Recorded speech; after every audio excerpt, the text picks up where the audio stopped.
zit het gezin, zwijgend aan tafel. Daar zitten ze samen, ook hij schuift weer aan. De ruzies ben bijleid, maar geluk is nog ver te zoeken.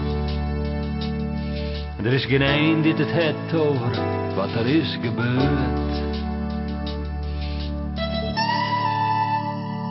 Het leven gaat door, hij hoort de kinders lachen.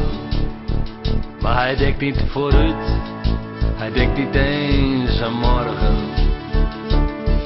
Hoe het wezen zou, als hij verdwenen is. En de stem in hem telt langzaam af tot 10, 9, 8, 7. Laat het nooit, nooit gebeuren. Laat het nooit, nooit wezen.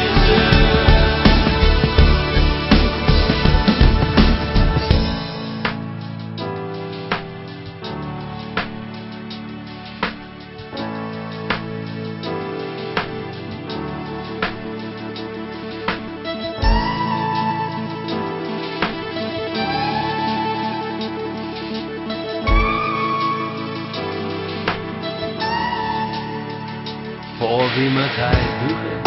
Hij kan al niet meer barsten. Hij kent het niet zoals het hoort. Laat hem alleen, hij wil er niet over praten. Laat hem met rust, maar blijf dicht bij hem staan.